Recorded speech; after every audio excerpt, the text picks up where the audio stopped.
स्वागत है आप सभी का समसामयिक घटना चक्र के इस ऑनलाइन प्लेटफॉर्म पर। मैं मोहित आप सभी का हार्दिक स्वागत करता हूं आज अपने इस वीडियो में। आज अपने इस वीडियो में चर्चा करेंगे 5 फरवरी 2026 के महत्वपूर्ण करंट अफेयर जो विभिन्न पत्र पत्रिकाओं से लिए गए हैं, आपकी परीक्षा के दृष्टिकोण से इंपॉर्टेंट है। मैंने आपसे कहा था कि पिछला वीडियो जो अपलोड हुआ है उसके कुछ देर बाद ये वीडियो अपलोड मिल जाएगा आपको, और 5 फरवरी 2026 के जितने भी इंपॉर्टेंट करंट अफेयर है उन पर हम लोग इस वीडियो में चर्चा करेंगे। और कल से हमारा जो वीडियो होगा, मतलब जो कल वीडियो आपको प्राप्त होगा वो रेगुलर हो जाएगा, नहीं 6 तारीख को 6 तारीख का ही वीडियो मिलेगा। ठीक है। अभी तक क्या था कि कुछ व्यक्तिगत कारणों से क्लास कंटिन्यू नहीं हो पाई थी, लेकिन अब देखा जाए वो कारण हो गए हैं समाप्त, तो अब से क्लास आपको मिलेगी रेगुलर। चलिए स्टार्ट करते हैं 5 फरवरी 2026 के जो महत्वपूर्ण current affair. UPPCS, LT grade, UPSI, UP triple SC, लेखपाल परीक्षा तथा अन्य एक दिवसीय परीक्षाओं के साथ साथ जो अन्य स्टेट पीसीएस है, चाहे वो बिहार पीसीएस हो, उत्तराखंड पीसीएस हो, झारखंड पीसीएस हो, कोई भी स्टेट पीसीएस हो, तथा अन्य एक दिवसीय महत्वपूर्ण परीक्षाएं, UPSI, UP triple SC, UP police, जहां भी करंट अफेयर आते हैं सभी एग्जाम के लिए current affair to the point आपकी परीक्षा के लिए इंपॉर्टेंट है। पहली खबर क्या है, विश्व कैंसर दिवस के बारे में चर्चा करते हैं। यहाँ पर देखा जाए विश्व कैंसर दिवस, ठीक है, विश्व कैंसर दिवस 2026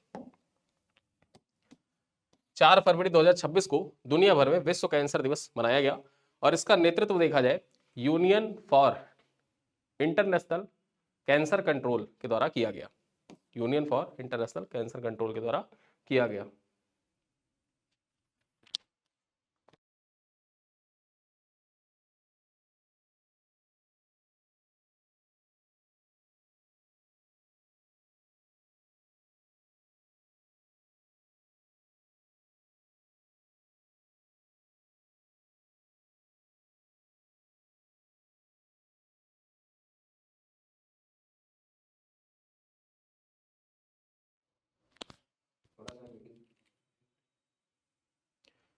देखा जाए तो इस वर्ष का थीम क्या है, इस वर्ष का थीम है यूनाइटेड बाय यूनिक। ठीक है, जो प्रत्येक कैंसर रोगी की विशिष्ट आवश्यकताओं और व्यक्तिगत उपचार यात्रा के महत्व को रेखांकित करता है।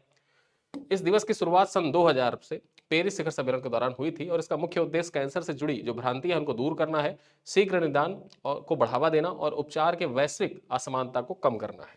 ठीक है, और इसी वजह से देखा जाए तो हर साल जो 4 फरवरी का दिन होता है इसको विश्व कैंसर दिवस के रूप में मनाया जाता है। कल इसको मनाया गया था और आज अपने इस वीडियो में कवर भी कर रहे हैं। चलिए देखते हैं 1933 में जो ये यूआईसीसी है, यानी कि यूआईसीसी का मतलब क्या है, यूआईसीसी का मतलब है union for international cancer control.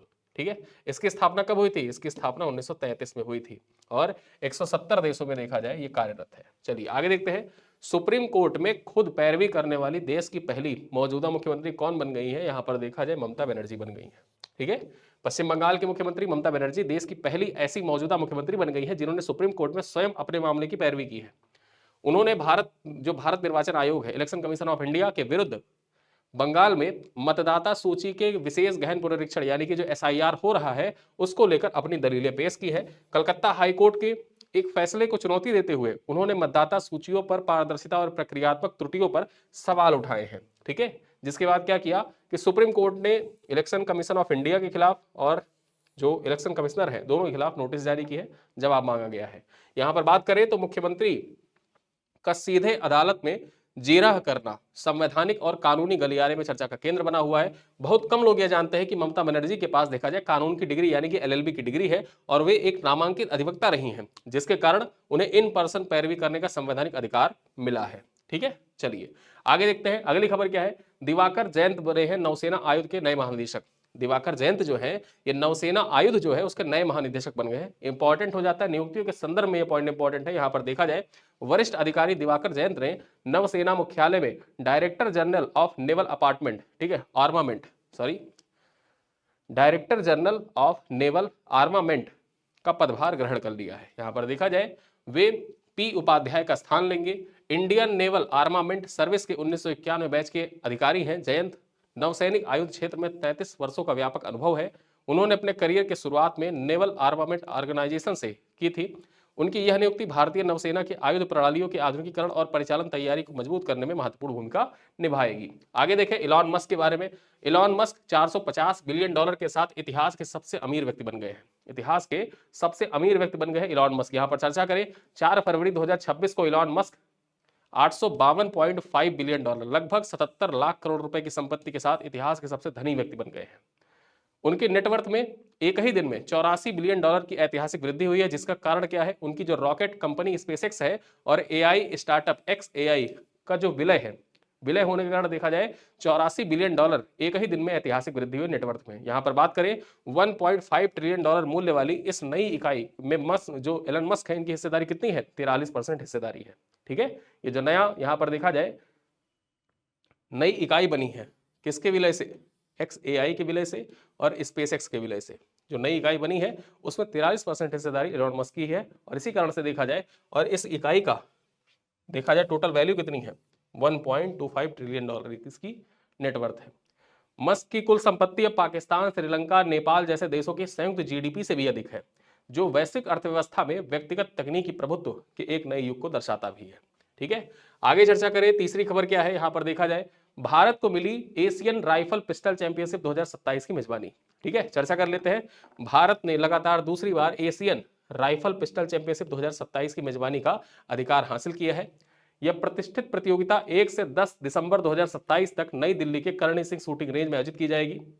महत्वपूर्ण तथ्य यह है कि यह टूर्नामेंट 2028 लॉस एंजल्स ओलंपिक के लिए एक प्रमुख क्वालिफाइंग इवेंट है, जिसमें एशियाई देशों के लिए 8 ओलंपिक कोटा स्थान यहां पर दांव होंगे। ठीक है, 8 ओलंपिक कोटे यहां पर दांव पर होंगे। यहां पर जो भी बेहतर परफॉर्म करेगा वो सीधे जो लॉस एंजल्स में ओलंपिक खेला जाएगा 2028 में वहां के लिए क्वालिफाई कर जाएगा। आगे चर्चा करें।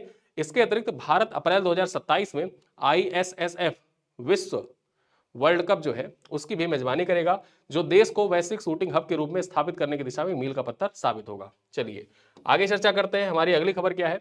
22वां उपेंद्र नाथ ब्रह्मा पुरस्कार के बारे में चर्चा करें। ये जो 22वां उपेंद्र नाथ ब्रह्मा पुरस्कार है इसके बारे में चर्चा करें। यहां पर देखा जाए तो असम के राज्यपाल लक्ष्मण प्रसाद आचार्य ने कोकराझार में आयोजित समारोह में भूटान की क्वीन मदर, क्या नाम है इनका? ग्यालियुम यासी दोजी वांगमो, ठीक है, इनको 22वें Upendra Nath Brahma soldier of humanity पुरस्कार से सम्मानित किया है। ठीक, तो याद रखिएगा कि जो 22वां Upendra Nath Brahma soldier of humanity पुरस्कार है किसको दिया गया है? तो जो भूटान की क्वीन मदर है उनको प्रदान किया गया है। आगे चर्चा करें। मानवीय सेवाओं और करुणामय नेतृत्व के लिए दिया गया सम्मान 2 लाख रुपए प्रशस्ति पत्र और बोदोफ की प्रतिमा यहां पर शामिल है। 2004 में स्थापित यह ट्रस्ट आजीवन मानवता की सेवा करने वाली विभूतियों को मान्यता प्रदान करता है। और यहां पर देखा जाए तो इस बार 22वां जो उपेंद्र नाथ ब्रह्मा पुरस्कार है वो प्रदान किया गया है। भूटान की जो क्वीन मदर है उनको ये पुरस्कार इस बार दिया गया है। चलिए आगे चर्चा करते हैं। यहां पर देखा जाए तो ये आयोजन बोडो समुदाय के सांस्कृतिक पहचान और पड़ोसी देशों के साथ मैत्रीपूर्ण संबंधों को सुदृढ़ करने की दिशा में महत्वपूर्ण मील का पत्थर है। चलिए अगली खबर क्या है? देखा जाए तो त्रिपुरा ग्रामीण बैंक देश का पहला RRB सह ब्रांडेड क्रेडिट कार्ड इसके द्वारा लॉन्च किया गया है। यानी कि देश का पहला RRB सह ब्रांडेड क्रेडिट कार्ड किसके द्वारा लॉन्च किया गया है? त्रिपुरा ग्रामीण बैंक के द्वारा लॉन्च किया गया है। चर्चा करते हैं क्या खबर है। अपनी स्वर्ण जयंती के अवसर पर त्रिपुरा ग्रामीण बैंक ने पंजाब नेशनल बैंक के सहयोग से भारत का पहला RRB सह branded RuPay credit card launch किया है। इससे पहले देखा जाए तो TGB on wheels, TGB on wheel पहल भी त्रिपुरा ग्रामीण बैंक के द्वारा लॉन्च किया गया था। और इसमें क्या था कि ATM, ठीक है, सौर ऊर्जा से संचालित देखा जाए तो ये जो चलित ATM था ये लॉन्च किया गया था। और इसी के साथ ये पहला ग्रामीण बैंक बन गया था त्रिपुरा ग्रामीण बैंक जिसने TGB ऑन व्हील्स लॉन्च किया था। और अब क्या किया है यहाँ पर देखा जाए जो TGB है इसने क्या किया है, इसने अपने स्वर्ण जयंती के अवसर पर PNB के साथ मिलकर RRB सह branded RuPay credit card launch किया है। ठीक है, अगरतला में लॉन्च किया गया यह रुपे TGB और PNB तथा PNB कार्ड्स के द्वारा संयुक्त रूप से विकसित किया गया है। यह पहल ग्रामीण और अर्ध शहरी क्षेत्रों में डिजिटल क्रेडिट की पहुंच को बढ़ाने के उद्देश्य से शुरू की गई है। ठीक है, स्वदेशी रुपे नेटवर्क पर आधारित यह कार्ड न केवल दैनिक लेन देन को सुगम बनाएगा बल्कि ग्रामीण भारत में औपचारिक ऋण यानी कि जो फॉर्मल क्रेडिट होता है इसकी उपलब्धता को भी सशक्त करने का प्रयास करेगा। ठीक, और इसी कारण से देखा जाए तो ये पॉइंट इंपॉर्टेंट हो जाता है कि देश का पहला RRB सह ब्रांडेड क्रेडिट कार्ड किसके द्वारा लॉन्च किया गया है? तो PNB और त्रिपुरा ग्रामीण बैंक के द्वारा मिलकर इसको लॉन्च किया गया है। चलिए आगे देखते हैं। फेफड़ों के कैंसर के उपचार हेतु प्रथम राष्ट्रीय दिशा निर्देश जारी किया गया है। ठीक है, जो फेफड़ों के कैंसर होते हैं उनके उपचार के लिए प्रथम राष्ट्रीय दिशा निर्देश जारी किया गया है। यहाँ पर चर्चा करें। केंद्रीय स्वास्थ्य मंत्री जगत प्रकाश नड्डा ने नई दिल्ली में फेफड़ों के कैंसर के उपचार और उपशमक देखभाल के लिए भारत का पहला साक्ष्य आधारित राष्ट्रीय दिशा निर्देश जारी किया है। ठीक है, इस दस्तावेज में निदान उपचार से जुड़ी 15 प्रमुख सिफारिशें शामिल है जो सार्वजनिक और निजी दोनों क्षेत्रों में समान रूप से मानक निर्धारित करती हैं। यहां पर बात करें तो इनका मुख्य उद्देश्य क्षेत्रीय असमानताओं को दूर करना और शुरुआती पहचान, ठीक है, जो अर्ली डिटेक्शन होता है, इसके माध्यम से उपचार की गुणवत्ता को सुधारना है। यह पहल भारत में कैंसर देखभाल को अधिक मरीज केंद्रित, सुलभ और वैज्ञानिक रूप से सुदृढ़ बनाने की दिशा में एक महत्वपूर्ण मील का पत्थर साबित होगी। फिर आगे चर्चा करें, पश्चिमी घाट में देखा जाए तो आर्किड की नई प्रजाति खोजी गई है। ठीक है, आर्किड की नई प्रजाति यहां पर देखा जाए खोजी गई है। इसका नाम क्या है? डिप्लोसेंटिरम पिप्लोसियम। ठीक है, यहां पर बात करें केरल के इडुक्की जिले में शोधकर्ताओं ने आर्किड की एक नई प्रजाति खोजी है। जनवरी 2026 में स्पीसीज पत्रिका में प्रकाशित यह खोज आर्किडेसी कुल से संबंधित है। और यहां पर बात करें जो डिप्लोसेंटिरम है, डिप्लोसेंटिरम दक्षिण पश्चिमी घाट पर एक स्थानिक जीनस है। यह प्रजाति गुलाबी सफेद सुगंधित फूल से युक्त है और यह चट्टानों यानी कि लिथोफाइटिक तथा पेड़ों एपीफाइटिक दोनों पर उगने की क्षमता रखती है। जो यहाँ पर ये आर्किड की प्रजाति है कुछ इस प्रकार से दिखती है और ये चट्टानों पर उगने की भी क्षमता रखती है, पेड़ों पर उगने की भी क्षमता रखती है। और इस प्रकार से देखा जाए तो ये पश्चिमी घाट में खोजी गई आर्किड की एक नई प्रजाति है। ठीक है, यह खोज पश्चिमी घाट के सूक्ष्म पारिस्थितिकी तंत्र के दस्तावेजीकरण और संरक्षण प्रयासों को अत्यंत महत्वपूर्ण बनाती है। आगे चर्चा करें, छठवां राष्ट्रीय फसल पोषण शिखर सम्मेलन के बारे में चर्चा करते हैं। भारतीय माइक्रो फर्टिलाइजर मैन्युफैक्चरर एसोसिएशन के द्वारा छठवां राष्ट्रीय फसल पोषण शिखर सम्मेलन एवं एक्सपो 5-6 फरवरी 2026 को मुंबई में आयोजित किया जा रहा है। ठीक है, यानी कि 5 और 6 फरवरी को मुंबई में इसका आयोजन किया जा रहा है। आपकी परीक्षा पूछ सकता है कि छठवां राष्ट्रीय फसल पोषण शिखर सम्मेलन का आयोजन कहां पर किया गया? मुंबई में किया गया। और कब से कब तक इसका आयोजन हुआ? तो 5 से 6 फरवरी 2026 को इसका आयोजन किया गया। यहां पर बात करें कंजर्व, कोलैबोरेट तथा को क्रिएट थीम पर आधारित यह सम्मेलन का उद्देश्य भारत को वैश्विक एग्री इनपुट निर्माण केंद्र बनाना है। इसमें माइक्रो न्यूट्रिएंट्स, सतत कृषि और नीतिगत सुधारों की गहन चर्चा होगी। 1983 में सक्रिय IMMA सूक्ष्म पोषक उर्वरकों के क्षेत्र में अनुसंधान और नवाचार को बढ़ावा दे रहा है।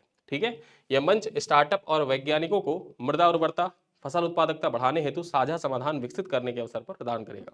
ठीक, तो ये पॉइंट आपके परीक्षा के लिए महत्वपूर्ण हो जाता है, इसको आप याद रख सकते हैं।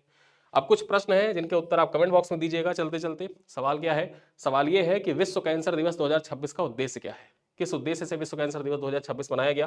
कैंसर से संबंधित भ्रांतियों को बढ़ावा देना, कैंसर के इलाज के लिए शोध को बढ़ावा देना, कैंसर से जुड़ी भ्रांतियों को दूर करना और शीघ्र निदान को बढ़ावा देना, साथ ही साथ कैंसर के इलाज के लिए वित्तीय सहायता प्रदान करना। कौन सा मुख्य उद्देश्य है जिसके लिए देखा जाए विश्व कैंसर दिवस मनाया जाता है? क्वेश्चन नंबर 2 क्या कह रहा है कि भारत की पहली मौजूदा मुख्यमंत्री कौन है जिन्होंने सुप्रीम कोर्ट में स्वयं अपना मामला प्रस्तुत किया है? सोनिया गांधी, ममता बनर्जी, जयललिता या मायावती? क्वेश्चन नंबर 3 है एशियन राइफल पिस्टल चैंपियनशिप 2027 का आयोजन कहां पर होगा? मुंबई, नई दिल्ली, कोलकाता या बेंगलुरु? क्वेश्चन नंबर 4 है भारत को एशियन राइफल पिस्टल चैंपियनशिप 2027 की मेजबानी का अधिकार कब प्राप्त हुआ? पहली बार, दूसरी बार, तीसरी बार या चौथी बार? पांचवा सवाल है दिवाकर जयंत किस पद पर नियुक्त किए गए? जो दिवाकर जयंत है इनको किस पद पर नियुक्त किया गया है? भारतीय नौसेना प्रमुख, नौसेना आयुध के महानिदेशक, भारतीय सेना के महानिदेशक, भारतीय वायुसेना के प्रमुख? तो कौन सा पद इनको दिया गया है दिवाकर जयंत को? इस सवाल का उत्तर दीजिएगा कमेंट बॉक्स में।